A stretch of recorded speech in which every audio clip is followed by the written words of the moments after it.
are going to be super strong in the Champions League as well. I don't think it was a flash in the pan. I just don't, right? They've got too many good players. Yeah, they're still behind City. There's no doubt about that. I'm not getting carried away. But the way they play, the defensive quality they've got, the strength and depth defensively, who they've added and who they've got. Odegaard's not gone anywhere. They've spent a fortune on Declan Rice, who's a great player. They've bolstered the front line and the midfield and the wide areas with the likes of Havertz. I like to Smith Rowe being fit again and others. Yeah. They are the nearest thing to City in the Premier League. Yeah. Right? But that's an added pressure. That is an added pressure. But I fully expect these two to put big runs together in the Premier League when it starts. And it's up to the rest to make it more than a two-horse race. At the moment, these two are head and shoulders above. Don't care if it's Liverpool, United, Chelsea are not even in the equation, Newcastle. These two are cut above the rest. City just a little bit of a chunk above Arsenal. It's for everything. It's Arsenal. It's up to Arsenal to prove that they can make that step. And I'm confident that they're going to push Guardiola's side all the way because I think they've spent well. They have really good players. They believe in their manager. Play good football, and it's a bit like the Wenger side in a way. Not quite there yet, but in terms of you're looking at it, this Arsenal side, and Don mentioned it, they're not quite as physical as City. But they're no weaklings. Yeah. They're no pushover.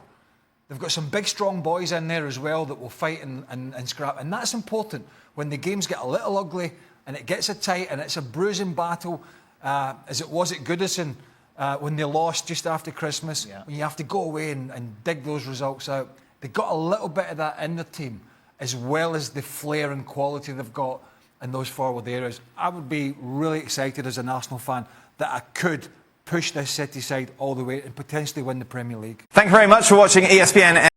No, the really how much the difference is Arsenal from Liverpool is maybe in terms of squad depth. That's how far they are. I agree with Craig that the two teams right now to match in if you want to achieve anything, it's Arsenal and City.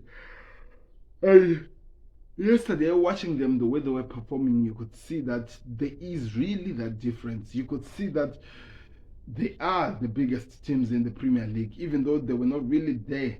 Yes, people might say it was only City, but Arsenal, I think there's still some little bit to work on so that they get to where they really want to be.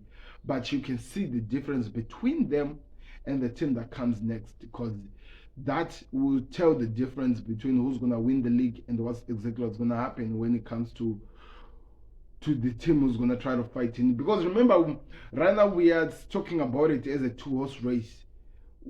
Who is going to come in and maybe add his name into the picture as the third horse race? Can it be Manchester United? Can it be Liverpool? Those are the questions that people are asking. So we're going to have to wait and see how it'll play out. But you can see, you can draw down and you can see the difference of what I'm talking about, because the difference is there. We all can see it. But one thing I can tell you is that the other teams' squads, they have a chance. They do have a chance to strengthen.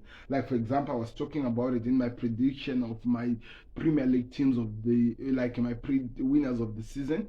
I talked about this, that there are some few components that the other teams have to strengthen if they want me to raise them up high. Because good football, Liverpool are playing good football. If you watch their games, they're really playing good football. Even when they were playing against Bayern, I know in the end, because of the youngsters, it ended 4-3. But they were playing good football. They were scoring goals. What I feel like they're lacking is the defensive part. They need a defender. Also, they need a defensive midfielder, one or even two, at least those people who can help out in terms of stopping teams from attacking. That's where they are lacking. If they can strengthen there is a really, really good chance Liverpool can actually surprise the world. That's what I feel. I want to know your thoughts in the comment section. What do you think is going to happen? Do you think it's going to be a two-horse race and Were you excited with what Arsenal did? Because I feel like it's gonna help them in the psyche, and that will tell them to see where they're really gonna go and what they can achieve come next season. I don't know. Let me know in the comment section.